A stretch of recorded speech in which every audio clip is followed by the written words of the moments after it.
one can do to develop on the spiritual path, the most important of which is one that I cover in my online course called Essential Teachings and Practices of Spiritual Science, and often referred to by Rudolf Steiner in the Rosicrucian tradition as the 6 basic exercises.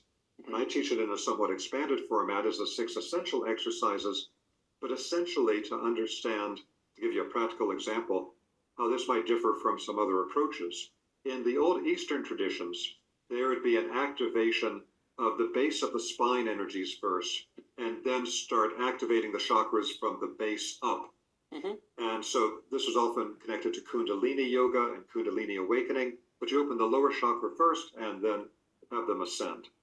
Then in the Western tradition, particularly in post-Christian times, there became the up-down method, where you're activating the crown chakra first and then moving down through the chakras until you activate the base.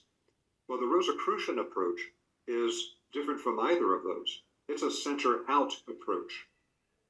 So one of the very important concepts in the Rosicrucian tradition is that when they say in, let's say, the Indian Vedic tradition, that the human heart has 12 lotus petals, every lotus petal is connected to a siddha, or what in Sanskrit they refer to as a power, that a human being can develop, a spiritual power.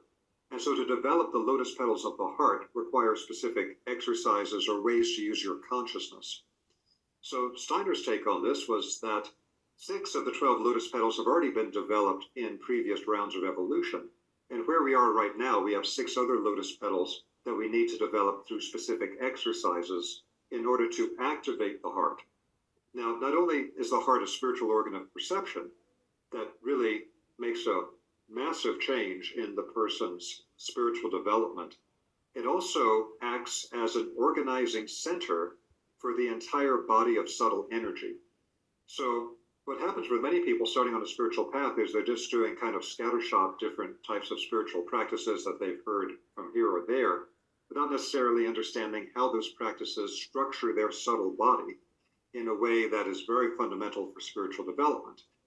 And so the Rosicrucian take on it is that you need to create an organizing center in the body of energy, and then everything you do can be organized and come into a orderly formation that's stable, that you can take with you through the gate of death and into future incarnations, based on developing this organizing center, which must be the heart. It's the center of the chakral system.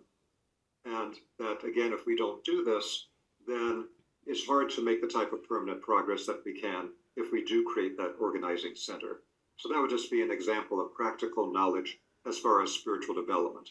Then let me ask you this. I assume you're familiar with the yuga cycles. And a lot of my audience knows, the concept of I think it's 24,000 or 26,000 years. I always forget.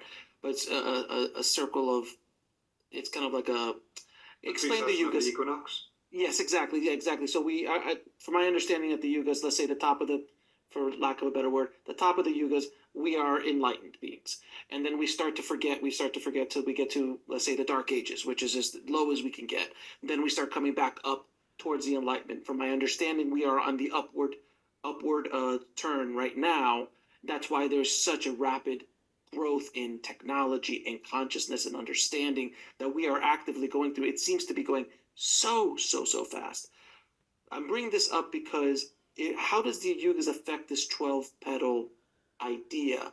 Because if you said there were 6 that through evolution we have already activated, we're on our way up. So I'm assuming we're going to activate more and more of these petals as we get up. But the next cycle is, if there is a next cycle, which I assume there is, and we start going down again, or we start to kind of forget again, do we lose those abilities as we get on? So in other words, humanity at one point or another, let's say, for lack of a better word, in Atlantis, let's say, we were, if there was an Atlantis at that type of civilization, we were much more evolved spiritually. We understood more subtle energies. We understood how to connect to source, the different realms that we can connect to. But as we got down here, we forgot most of that, and we're trying to relearn it. Have I made any sense whatsoever?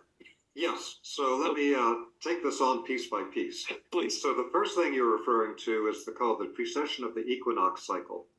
that our cosmic clock is always the relationship of celestial objects to the Earth. So our day is the time it takes for the sun to go through one full cycle around us. Our month or month is the time it takes for the moon to go through its full cycle, new moon, full moon, new moon again. It's all based on cosmological references. And so one of the larger time cycles is known as precession of the equinox, where you would see the sun against the stars at the time of the vernal equinox every year. It would be in a particular degree of a particular constellation. Well, that position moves backwards 1 degree for every 72 years. That means that the time it takes for the sun's apparent position of the vernal equinox to go through a whole 30 degrees of the 360-degree circle of the zodiac, 30 degrees, which would be one sign of the zodiac of the 12. That takes 2,160 years. And so to go through all 12 signs of the zodiac is 25,920 years. And so this becomes a massive timing cycle.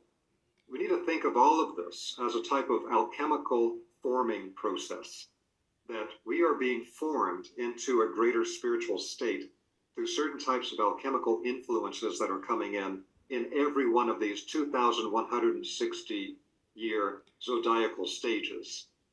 And so, again, in history, we moved through the time of Aries, and that was then the time that we talked about the search for the golden fleece, and that we moved through, various types of phases where Christianity, with the fish symbol, of course, was the time for Pisces, because we're moving backward through the zodiac. And then people say, well, now we're in the age of Aquarius. Or others say, well, we're about to enter it, but we aren't quite there yet, because there's different ways you can look at that cosmic clock.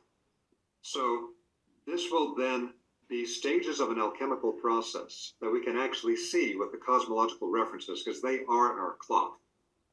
Now, this then leads to much larger time cycles that are described in the Vedic tradition and are referred to as the cycle of the 4 yugas. This can get very involved, and this is also something where there are debates within the Vedic tradition about what timing cycles are accurate for this. So again, just to try to keep it as simple as possible, the many aspects of the Vedic tradition say we're still in the Dark Age. We're still in the Kali Yuga. And we haven't really started transitioning to the Age of Light yet. But in one of the most advanced parts of the Vedic tradition, which is the Kriya Yoga tradition, coming from what's considered to be one of the greatest avatars in the Vedic tradition, Babaji, absolutely, is that according to Babaji's teaching, his direct disciple, Sri Yuktasvar, wrote in the 1800s a book called The Holy Science. And in The Holy Science, he talks about that the final end of Kali Yuga is 1899. Now, very interestingly, not using their timing cycle, but a different timing cycle, Rudolf Steiner, for the Rosicrucian tradition, gives the exact same date, 1899, as the end of the Kali Yuga. And so, although there are parts of the Vedic tradition that say, no, it's going to last for, Kali Yugas are going to last way longer, both that very advanced Himalayan tradition and the Rosicrucians agree on the 1899 date. Now, that's the time that we really saw the explosion of modern technology, but it's